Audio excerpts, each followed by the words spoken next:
If you're the owner of a new Nexus 7 or another Android 4.1 Jelly Bean device that does not have cell access or constant Wi-Fi access, then you might be wondering if you can use Google Maps offline with the built-in GPS receiver. You can make the maps available offline, but you can't use them with turn-by-turn directions or the built-in navigation app. You can only use the Google Maps app. It will just show your current location on the map and the available roads in the area. To be able to make the maps available offline, you first need to be connected via Wi-Fi to download the map data. Once it is downloaded, you can use the map data without a data connection. On the Nexus 7 home screen, you can click Open Folder of Popular Apps, and then select Maps if it's available.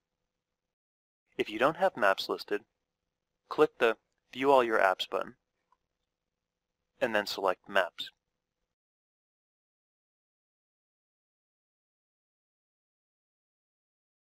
Next, we need to find an area of the map that we want to be made available offline. I live in Vermont, and I'm going to make most of northern Vermont available offline.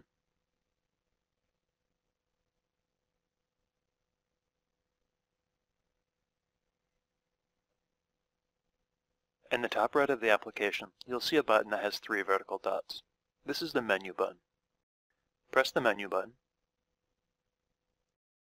and then select Make Available Offline. A new highlighted box outlined in blue or red will open in the center of the map. The system allows for up to 8 maps to be stored, with each map being no larger than about 85 megabytes.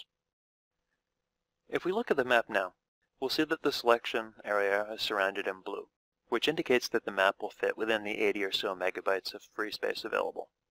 If we look down at the very bottom of the map, we can see where it says Estimated Size, and then it says 61 megabytes. Now we can adjust the size of the map so that it selects the area that we want and still fits within the size.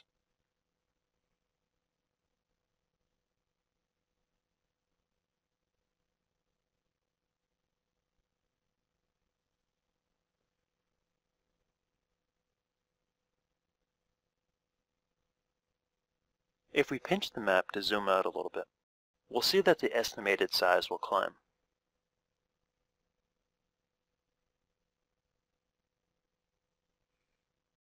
As we pinched the map to zoom out, the estimated size climbed past and exceeded the 80 megabyte limit. If we select the area that's too large, or it exceeds the data limit, we'll be presented with a message at the bottom where we were formerly shown the size stating, "Selected area too large, please zoom in." The highlighted area on the map will also change from being highlighted in blue to being highlighted in red.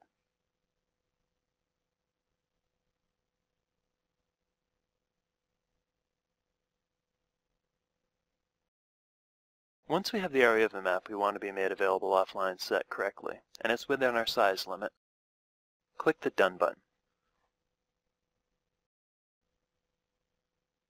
The My Places window will open on top of the map to the offline section. It names the map after the city that's the highlighted portion is centered on. We can see the total size of the download and the percentage complete. Any other maps that we had previously downloaded and made available offline would show up here as well. We can now go back to using the tablet, and it will continue downloading in the background. Let's click the Home button. If we look in the top left corner, we can see a download area in the notification icon section that we're downloading the map.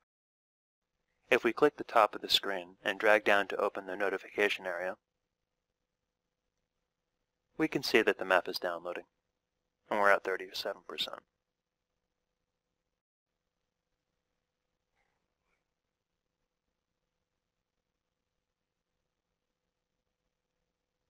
We can now see that the map has been saved to the device. Let's close down My Places. To show this working in offline mode, let's disable the Wi-Fi. Click and hold the power button, and then press Airplane Mode. This will turn off the Wi-Fi. If we look in the top right-hand corner, instead of the little Wi-Fi icon, we can now see a little airplane. Let's navigate on the map to a section that we didn't make available offline. I'm going to go down to the southern part of the state. say down to Rutland, and try and zoom in. Here we can see that the maps are very pixelated and we don't get any of the local streets. If we zoom back out and move back up to the northern part of the state, we can see currently that I'm over here in St. Albans, represented by the navigation icon. And if we zoom in on, say, Burlington, which was within our offline section, we can now get all the streets. Now this won't give us turn-by-turn directions, but this will show us exactly where we are. So if we were here in Burlington, we'd be able to navigate from whichever section we were in using the offline Google Maps. If you're going on a trip, you can link several of these together along the interstate system, or do your starting and end points. You should now be able to make Google Map data in the Android app available offline for use with Android 4.1 Jelly Bean on a Nexus 7 or similar device.